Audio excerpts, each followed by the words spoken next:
Jewish Education in Media is pleased to present L'Chaim, a program that highlights the people, issues, and events of importance to the Jewish community. Now here is your host, Rabbi Mark Golub. I'm Mark Golub. Welcome to part 2 of my meeting with 4 very special members of the Jewish community who are sharing their opinion and analysis on some of the critical Jewish issues confronting Jewish life as we begin the new Jewish year together. I'm most pleased to be joined by Dr. Steven Bayme, Director of the Contemporary Jewish Life Department of the American Jewish Committee and their Kaufman Institute on American Jewish-Israeli Relations. Micah Halpern, syndicated columnist and political commentator who frequently lectures in both the United States and in Israel on issues relating to terror, foreign affairs, and the Middle East. Helen Freedman, Executive Director of Americans for a Safe Israel, which supports the Jewish communities of Judea, Samaria, and the Golan, and which supports the rights of Israelis to live and expand their communities in all of the land of Israel. And Larry Stempler, a prominent New Jersey attorney who's been involved heavily with the Democratic Party, currently serving as the New Jersey chair of the National Jewish Democratic Council. And I thank you all so much for joining me once again. So let's just pick up the conversation from where we left off. I want to explain to you what I hear people saying, and I want your response to this.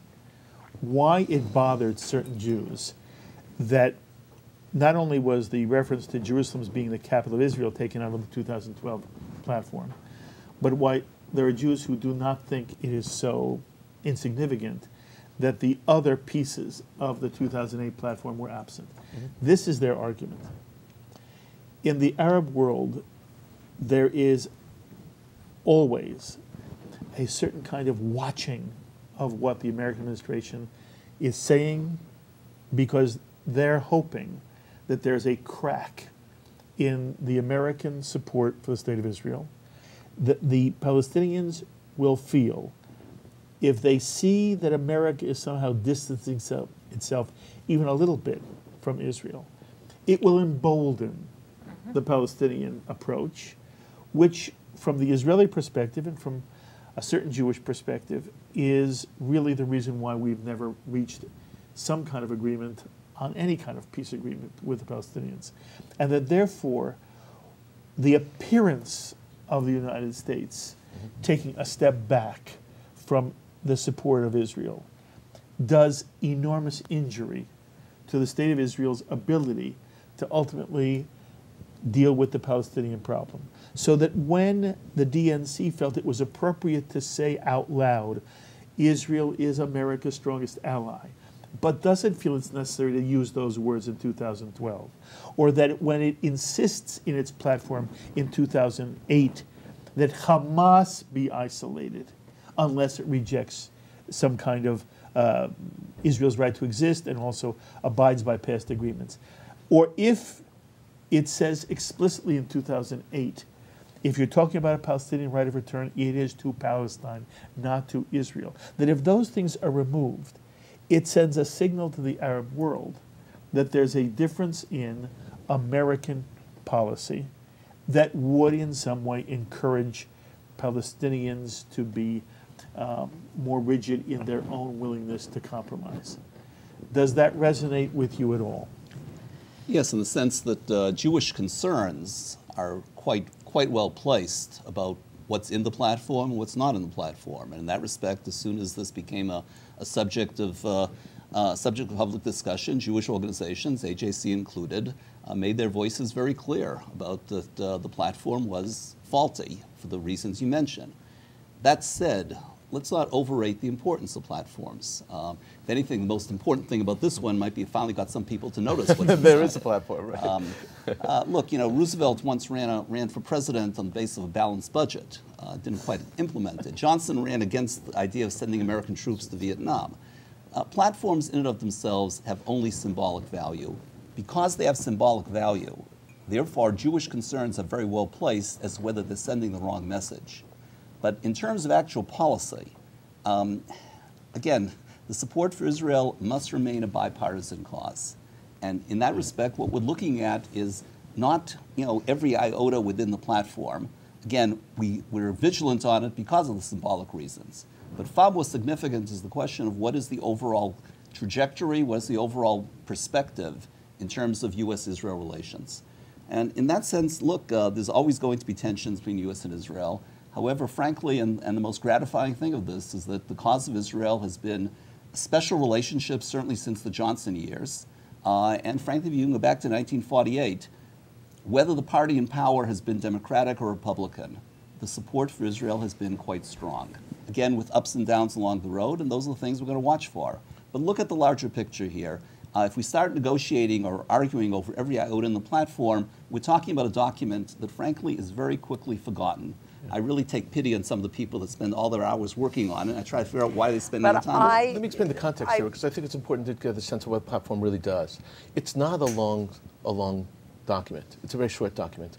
It really is the on-deck batting card, the things that are happening. And I don't mean to justify or explain what the Democrats did, but what happens is you're coming into the inning, who's up next, so to speak, when you're up to bat? Who are the next three batters, 4 or 5? So what happens is that these issues that fell off the platform are not major issues anymore to the president. They're not on the batting card. Why? The reality is that the peace itself with the Palestinians in negotiations is not as it was in the first election. In the first election with Obama, it was front and center. Recognizing that Hamas could not be a part of that was front and center. Recognizing the concepts and literally micromanaging that negotiation was front and center in his election and, by the way, in the first few months of his presidency. That is no longer on the batting card. It's just not there. So it doesn't have to be. Remember how long the document is. We're not going into detail in China on the in the platform. We're not going in detail on the. Micah, I want to interrupt. It would. 2008. It wouldn't have mattered if it weren't there in 2008. Except it's they're not important issues It's the anymore. fact that Yes. it is omitted Yes. in a way that had been there is what caused Jews to notice. I understand that, but I'm trying to give a context also to realize that there's no longer a burning issue in the White House. But you're the Jerusalem missing question is something. different. Okay, You're Jerusalem missing different. something because it's not what Obama's thinking about it, how Americans are looking at it. How is the Arab world interpreting this? The Arab world works with psychological warfare. They're very, very, very good at it. And these are openings for them. These are opportunities for them to tell their world. I wonder how Al Jazeera and I wonder how the Arab press is dealing with this, because they're going to say, yes, America is no longer behind Israel as strongly as it used to be. America is starting to see things differently, and this will embolden the Arab world, and I think it's very important to look at it from that point of view. You said Hamas is no longer front and center. You know why it's no longer front and center? Because Hamas has now joined with Mahmoud Abbas. It's now part of the Palestinian Authority thing, and we are now talking, Jews are now talking about joining, making a two-state solution with a combination of Hamas, Muslim Brotherhood, and the PA and all of this. Where have we gone? Where is our common sense that we can suggest such things? What Jews do you mean when, say, want a negotiation with Hamas or an accommodation with Hamas? Where are you pointing to inside the Jewish community? Jewish I'm saying, Micah just said that this was on the 2008 agenda. It's not there now. That Obama didn't have to address it now because it's no longer a front and center issue. It's not front and center anymore because Hamas is now part of the PA. But you also said Jewish organizations, Jewish leaders, concerned Jews are looking at some sort of two-state solution that will hold out an olive branch or bring in Hamas into the negotiation. Well, if Hamas is partners with Mahmoud Abbas and we're talking about a two-state solution with Abbas, then isn't Hamas there? I understand you say that there were those Jews who really want to see Hamas brought in. I haven't met them. I think they exist on the very far left. Is that what I'm saying? That's what I heard you saying. I'm saying Hamas is partners with Abbas. Hamas is partners with Abbas. They haven't come to an agreement yet, and they have not shared if power. our two-state when solution they do share power, is by the way, with the United States will have a Abbas, legal problem when they do share power, the United States will have a legal problem supporting the Palestinian Authority because the United States, at this point, recognizes Hamas as a terrorist organization. Exactly. And that remains American policy. Which means if So they then do it's impossible. if they come to an agreement, they either have to change the law or violate the law. So that's important. But the Hamas and the Palestinian Authority has not. Or Hamas has to change Does to the Hamas point rule and Gaza? renounce everything Yes. they Didn't Hillary supported. Clinton just suggest that the United States give Gaza a great deal of financial aid, which would go to Hamas? Yeah, and that will be challenged. And in order to get that aid, either it has to be come out of the discretionary funds of the president, which I doubt very seriously he would do, or it has to come through Congress, which allocates the money. Congress will not allocate money, absolutely will not allocate money to Hamas. That is a no-starter. I think it's a way of drawing them out to renounce everything they believe in and change their whole charter. And it's probably a desperate step, and I don't think it's ever going to happen. But that is the start of that psychological warfare and how you work statecraft and change. One point attitudes. of clarification, just so that there's no misunderstanding here. Those of us who advocate a two-state solution, generally speaking, don't do so because we have illusions about what's happening in terms of the Palestinian camp. We do it because we think a one-state solution would be a disaster for Israel. On a wide variety of fronts, some of which we covered earlier in terms of the moral front, the demographic front, which we haven't spoken about. But those who call for a two-state solution don't live in this fantasy land of saying that, somehow or other, Hamas will join a love affair. We call for a two-state solution because we think it's in Israel's interest. And that's what needs to be debated, not whether we have illusions about Hamas. You know what? I don't think the alternative to a two-state solution is a one-state solution. I think we have to come up with a different narrative. It's very clear that a two-state solution for Israel to live side by side with an entity that openly has never changed its charter, never recognized Israel's right to exist. I said we have no illusions about what's going on openly says there. it wants to put the knife in Israel's back. It wants. And I still don't hear what your alternative is. I am not certain what the alternative is. I haven't come up with I see that, the but I alternative know as that being the this one-state doesn't solution. work. I know this I don't doesn't know work, of so any other we have to, Exactly. wiser One or heads two. than One or mine two. have to come together and come up with a possible answer. But this is not the answer. But Well, I guess three, destruction of. you One or would, the other, which is- you would say that the ideal would be to create a two-state solution with a Palestinian entity willing to live side by side with Alongside Israel. Israel, yeah. That's what you would say as well. Yeah, by the way, I have to clarify that point also. I don't necessarily see a partner right now with whom to do that. So That's it's enormously but I disappointing to me. didn't- that's another I don't think Yes, Steven said anything. No, Yeah. I just want to clarify that the viewers have to recognize that. The reality, though, is I do not see a better solution than a two-state solution. Okay, but at the That moment it need you- not be territorial. It can also be political. That is, but the entity, the Palestinians should be controlling themselves. And would you be willing to see the Palestinian entity have East Jerusalem as a separate capital of its own? Yeah, I think that Jerusalem is already a de facto divided, and anyone who's been to Jerusalem realizes that and sees that.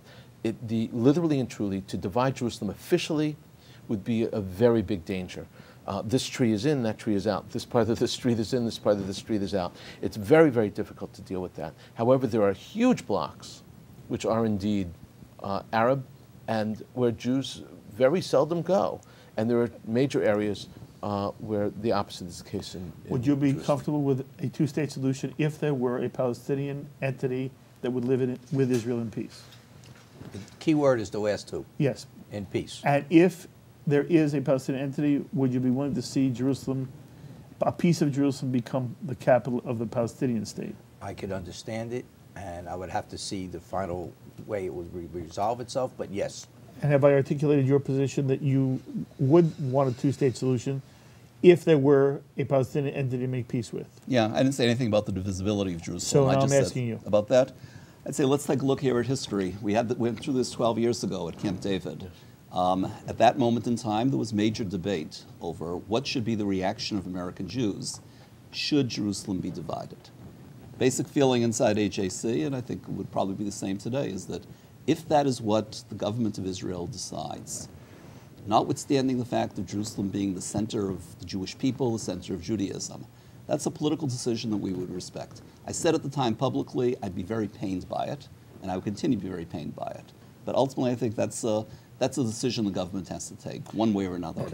Am I correct that you, at the same time, would disagree with these three gentlemen, that you do not see, even if there were a Palestinian entity that would live side by side with the State of Israel in peace, Helen, you still would be against it?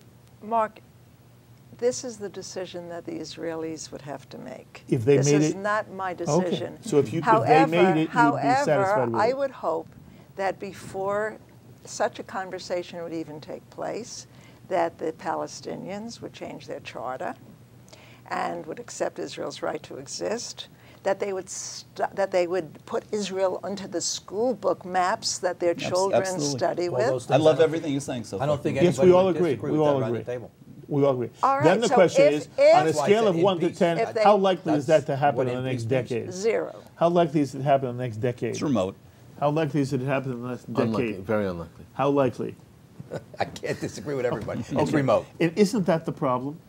Yeah, I mean, the reality is that you have to have a partner in order to have peace, and there's otherwise it's a theoretical discussion. Is it Israel's fault that there's no partner? No, partially, but not entirely. Where is it Actually, Israel's fault? It's very little. Just I need to come back to the theory. Okay. The theory is important because it's important to the theory, just like the first part of our conversation, the theory of condemning that which is evil is important for us to speak about as leaders and as decision makers and as policy makers and as helpers of others to make decisions. That being said, is it wrong for us to dream about or create options which could potentially create peace? No, it's right for us to think about these things and come up with other solutions. It's a proper if these don't- aspiration of the these don't people happen. and of- That being said, Israel has made some mistakes in terms of the peace process. There is no question about it. Are they to blame? No. Do they share some of the blame? Yes. Part of the blame is that when Obama came to his position, one of the things he first said was that he wanted, before negotiations began, he wanted the total stopping of settlement policy. Total. That means no building, period. After that happens, then the Palestinians and Israelis will sit down and talk, and they'll be sponsoring the process. In reality, that sent the entire dialogue into a downward spiral, because the Palestinians then felt, Abbas himself felt, how can I be holier than the Pope if Barak is the Pope? Barak has articulated that that's up until How can I be less holy than I'm sorry, Barack Obama's the how can I be less holy than him? The President of the United States made an absolute declaration. Before he was president, there were negotiations as there was continued settlement policy. So suddenly we have a problem. So the United States now is ultimately more responsible for the breakdown of this dialogue than anyone else. And that's important for us to recognize. And that also came from a naivete, to recognize that the people in the White House actually believed if they sat people down, they would be able to come to an agreement. That's not necessarily the case, but you have to sit them down. Up since that time, it has been enormously difficult to bring Israelis and Palestinians together, because the total ceasing of settlement is an absolute sine qua non now from the Palestinians. It was not the case under Olmert. It was not the case. I'd like to introduce just this quick subject about the Edmund Levy report. You're all aware what the Edmund Levy report was. It said that there's nothing illegal about the communities None of us have said anything about legality, in though. Judea and Samaria, that there's no occupation and that there's no reason why these people shouldn't be living in their homes and if we so had on. time, I would let this group take that issue on. Okay, no, I'm only bringing it up because Micah spoke about There's a world freezing of the difference between settlements. legality and wisdom.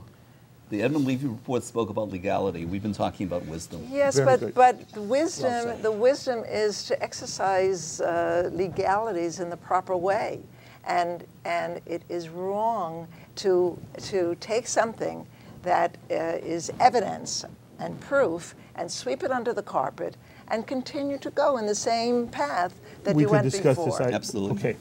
I do want to ask you.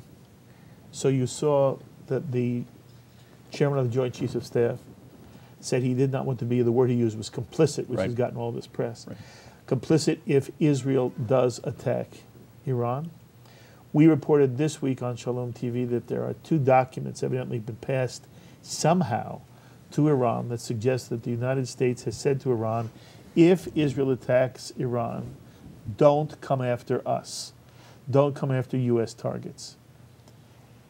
To what extent do you worry at all that if the diplomatic initiative fails to prevent Iran from developing a nuclear weapon, that the United States will in fact either support or take part in a military strike against Iran? Look, those issues obviously keep us up at night, and none of us really, knows exactly what will happen. Essentially, I think a lot of the statements currently being made is a way of one side either trying to goad the other or the other side trying to restrain the other. Israel clearly prefers that America will take the lead. I think most observers would agree with that. Most pro-Jewish, pro-Israel observers would agree with it, if no other reason, because America has greater capacities. What exactly will happen? Again, a lot remains as to what the final verdict is in terms of diplomacy and sanctions. We've seen already that there's a great deal of discouragement and despair about that. Other things will take place over the course of the next few months. But what will happen at the end of the day is that I think clearly what we want to do is to bring America and Israel closer, both in terms of timetable, in terms of goals, and ultimately in terms of what actually gets done. Any thoughts on this Iranian problem and whether the United States, you expect, will or will not support Israel if military action is required? Well, with regard to the support, I'm very comfortable that the answer is yes. But I think you have to take a reserved approach. You have to look at all the options, and I believe all the options are on the table. I can't say I'm totally familiar with that 4-point plan what Dennis Ross put out. That being said, the cursory review I had today, for the first time of reviewing it, seemed to make a lot of sense. It clearly suggests a pattern, a path for the United States to work directly with Israel. It's one I'm comfortable with on that first glance without studying it. And I think Steve's spoke very well about it. But the basic issue is United States and Israel together on that. I think the answer is yes. Whether they're going to take the lead, that I can't say yes to. Are you concerned at all about American support of Israel vis-a-vis Iran? I think Americans don't understand how critically important it is to keep Iran from developing this nuclear weapon. This is a weapon that will endanger the entire world. It will eliminate Israel. The entire Middle East will fall under Iranian control. Even Saudi Arabia will fall under that threat.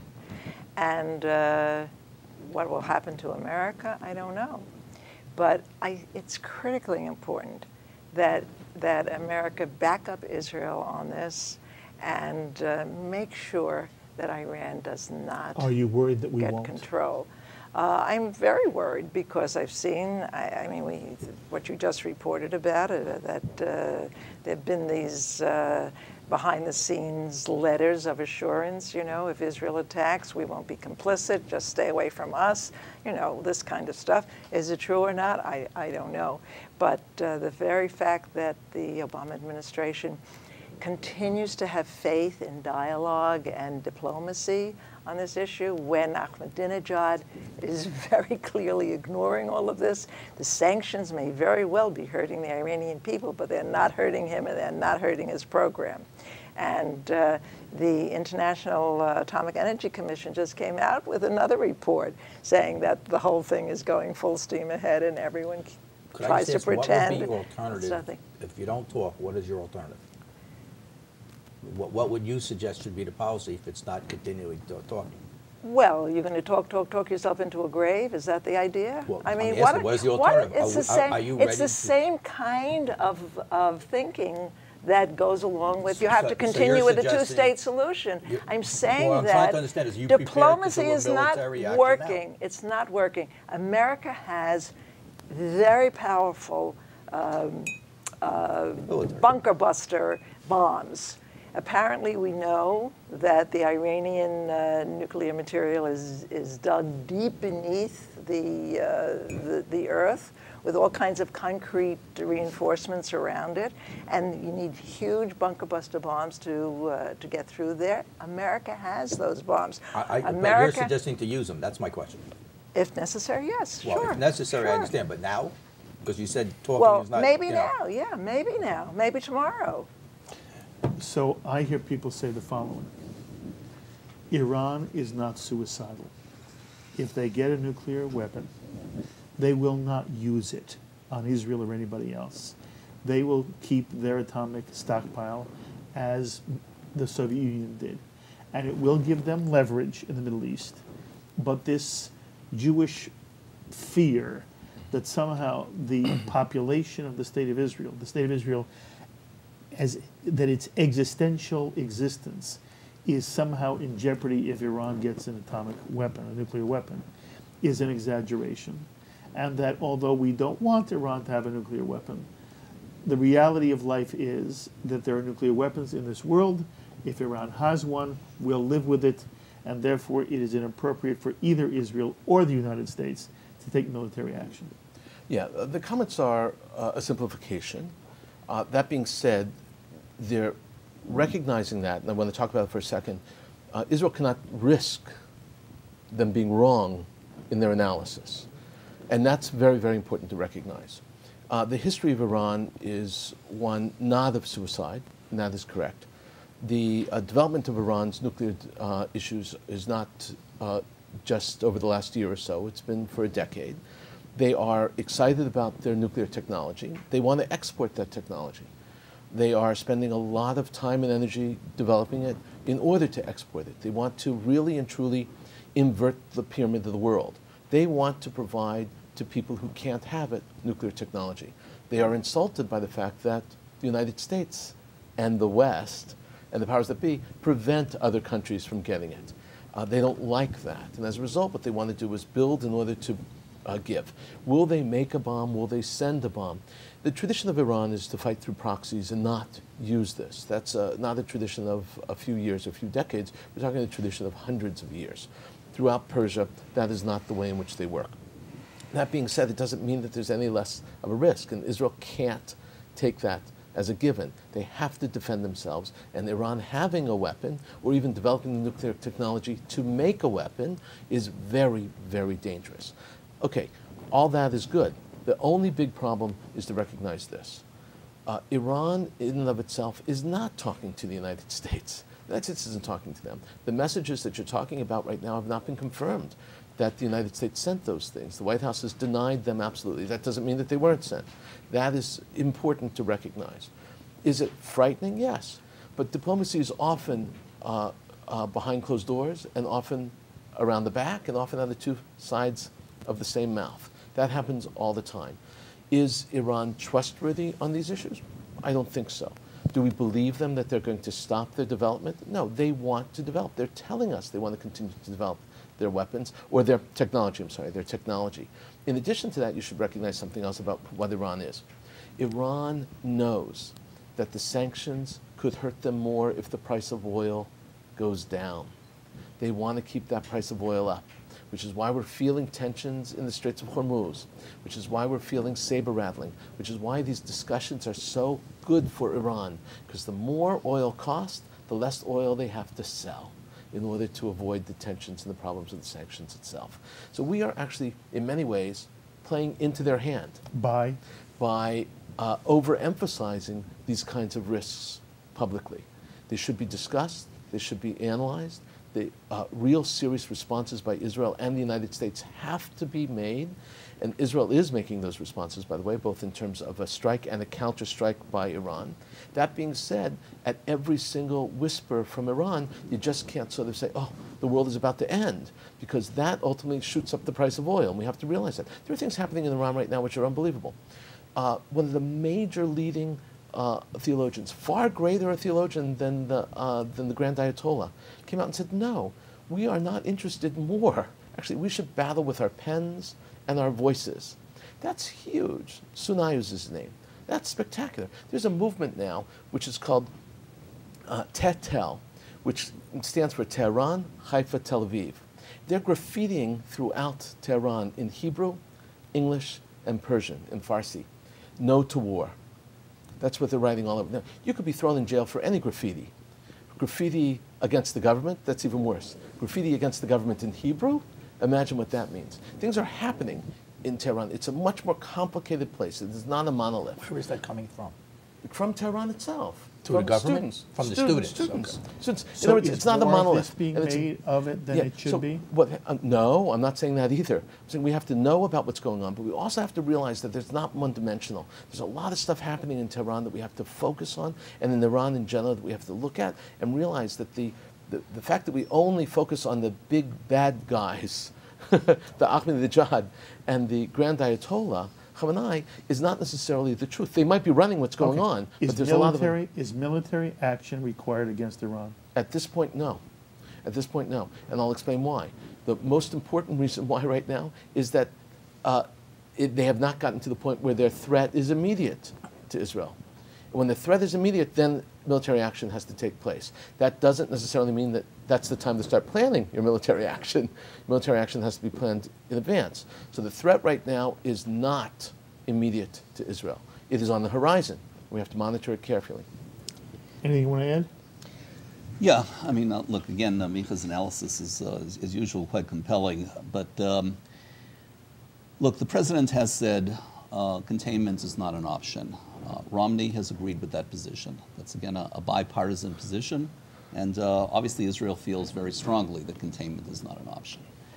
At the same time, there's a general consensus that, as you put it, among many Americans, if not most Americans, that containment is an option. It seems to me then in terms of what needs to be done, whether it's done tomorrow, whether it's done during the course of the campaign, or whether it's done after the campaign, is that a broader consensus in American society needs to be developed, that Iran is not the Soviet Union. You may say, that they're more responsible than we make them out to be at times. The Soviet Union was pretty bad. It was awful. But yeah, they deliberately shied away from the brink, especially during the Cuban Missile Crisis, and frankly throughout the period of the Cold War. So that the analogy with the Soviet Union falls. Iran is capable of doing things that are irresponsible, number one. Secondly, as Micah mentioned, they do have a good number of proxies who are even more capable of doing things that are responsible. So in that respect, I don't think Israel can live with the kind of consensus view that you picture in American society. That said, again, I think everyone is also in agreement that it is far preferable if this be seen as a global issue. It will affect the entire Western world and not just the state of Israel. And in that respect, it's absolutely necessary that America take the lead. Now, will America do so? Again, I lose a lot of sleep about that. Mm-hmm. And you would say this is not the time for military action? Look, there's disagreements right now in terms of the timetable. Yet at the same time, Barak, who is, not Barak, the defense minister, Ehud Barak. Defense Minister Barak, who was, again, extremely outspoken about what might be called the short timetable, is also busy saying that Americans' cooperation on security issues has never been better during his memory. So in that respect, there's obviously some distance between America and Israel, specifically about the timetable. I think what we need to do is to create a greater consensus in American society, which is absolutely necessary before anything gets done. And secondly, to try to take the sort of things Dennis Ross recommends as a means of syncretizing, that's the wrong word, synchronizing the timetables between Israel and the United States. The Israeli government, Ehud Barak, Shimon Peres, Michael Oren, have said that there has been extraordinary cooperation between the Obama administration and the State of Israel. Right. Within the American Jewish community, there seems to be such an enormous ideological divide that if someone is anti-Obama, they don't want to hear about it. If they're pro-Obama, they don't want to hear anything about the extent to which some of the rhetoric may encourage the Palestinians to be more, to harden in their position. And yet, it seems to me both are true. It seems to me that the Israelis are not simply saying there has been extraordinary cooperation and help from the Obama administration only because they fear that if they don't, there will be some kind of fallout. And I'm wondering the extent to which you also believe that when a Peres or when a Barak or when an Oren says that the extent of on-the-ground cooperation between the U.S. and Israel in military aid, in intelligence, has never been better. Is that in your mind true, or is it a political statement? I think it's a statement that is really shared broadly by people who watch these things. Mm-hmm. And in that respect, yeah, I give it a great deal of credibility. I think it's fair to say in the same breath that it has been rare to see an American president who has been more unpopular in Israel than President Obama. Because of the rhetoric. Yeah, because of the rhetoric. But again, if you look at the actual policies, that's actually what's been done, notwithstanding a good many mistakes, particularly about the Cairo speech and settlements, the sort of things Micah spoke about earlier. If you look at what actually has been done, the policies have been supportive of Israel. Again, we could call for more support. There may be some issues of disagreement, but largely speaking, there's been support. Yeah. You have been outnumbered at this table. I know. And you have handled yourself extraordinarily well. Fighting, but I have so something. I'm giving you the last word. Oh, okay. Well, I would say that it's fine to have the rhetoric, and it's fine to have this language of excessive support. And your question is a very good one, Mark. Is it political or is it actually true? But let's just take a look at what's happening today, the actions, not the words.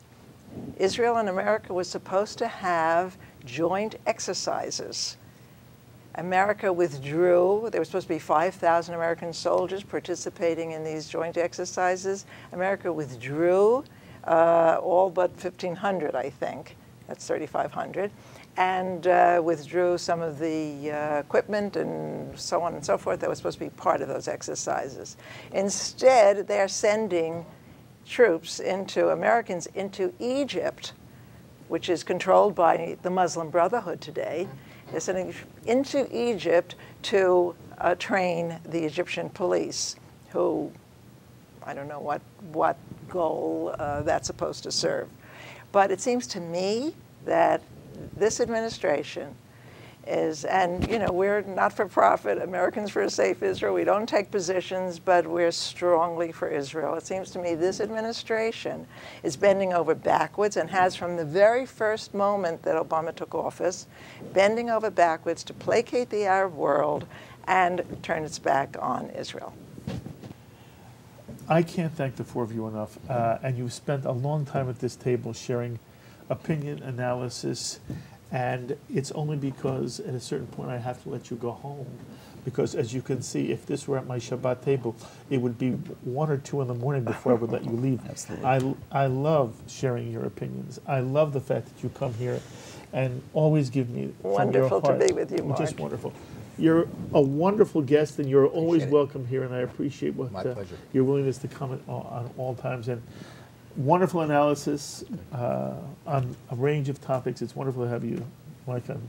All 4 of you bring a very important perspective that we can then share on Shalom TV here on L'chaim. And I don't know any place else where we, and I'm talking about myself, I mean, why do I have you here? I have you here because I just want to hear what you have to say. And I want you to let me throw the questions at you that I hear addressed to me, and I hear people addressing to each other. And very often there is no forum in the Jewish world where people can just have this kind of sharing of ideas and opinions, and it's not about right or wrong. It's about really we are all 5 of us at this table committed to the future well-being of the Jewish people in the state of Israel and the United States of America. So it is wonderful to have you here. And I'm now going to impose upon you. We are entering the new Jewish year. So I want to begin with you, Helen. I want, what's your hope, the aspiration you have for the Jewish people and for the world as we enter a new Jewish year now? Well, of course, my dream is that we will have a whole Israel that includes Judea, Samaria, the Golan, and that the people from Gush Katif who are still living in shacks after 7 years of their expulsion, that they'll finally find a home, that the expulsions will end, that America will continue to be a nation that we can be so proud of, that will be safe, that will follow its dream, its mandate of a democracy that takes care of all its people, and I just pray for just blessings for all of us. Lovely. A thought, a wish for the new year as we begin the new year together. We all wish for peace just in the world, but especially in Israel and the United States, and that, you know, we all should only have peace and happiness for all of us, our families, and again, Israel and the United States. New Year's wish from Steven Bayme. Well, more a thought than a wish, perhaps. Look, I wish for many of the same things we all do, but my comment or thought would be is that we do live, as this discussion has proven over and over again, we do live in a world that really is quite dangerous for a variety of reasons, and none of us can afford the illusions of thinking that becoming complacent. However, the price we've also paid is that we have so focused upon the external dangers to Jews, Jews physically. We have, large measure over the last 10 years, totally neglected, not totally, but largely neglected the more internal issues of what keeps us Jewish and what's worthwhile about leading a Jewish life. So my hope or wish, if you will, or perhaps admonishing thought, is that while it's very easy to get such a great discussion on among Jews about what dangers they face, it's always easy to say the dangers are elsewhere. We need to really focus on what ails us from within, which is quite considerable. And I want to say publicly, you do an extraordinary job helping the American Jewish community address those issues, and we'll talk about them as well in this coming year. Absolutely, yeah. Micah, a New Year's thought, New Year's wish as we begin the new year. There is no question in my mind that there will be much upheaval in the next year, certainly in the next few months. And my hope is that upheaval will have less an impact on the specific elements of Israel and dangers that might confront the other parts of the world. The reality is the Arab Spring is really enveloping a lot of areas, and there's going to be a lot of upheaval, and I just hope that Israel will remain safe in the midst of those crises which will emerge. I thank all of you very, very, very much. And those are the thoughts of our panel: Steven Bayme, Micah Halpern, Helen Freedman, and Larry Stempler. We'd love to know what's on your mind and how you've reacted to some of the things you've heard in this roundtable discussion. What are your thoughts about the beating that took place in Jerusalem? What do you make of the DNC's platform on Israel?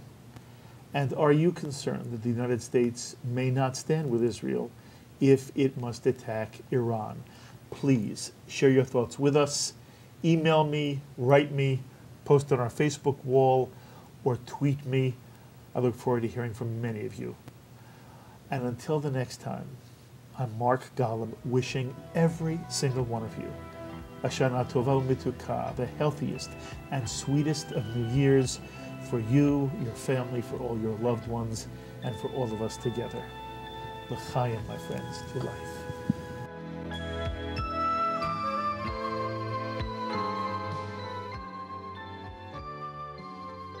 We would be pleased to send a complimentary DVD of this program to anyone who wishes to support Shalom TV with a tax-deductible gift of $36, double chai or more, to the nonprofit organization Jewish Education in Media. Simply visit the Shalom TV website homepage and click on the Donate button to make a donation by PayPal or your credit card. And please indicate the program for which you would like a DVD. Or you can send your tax-deductible check made out to GEM. To GEM, Post Office Box 180, Riverdale Station, Bronx, New York, 10471. And again, please remember to indicate which program you would like to receive on DVD with our compliments. And we thank you for your kind support. L'chaim is a presentation of Jewish Education in Media.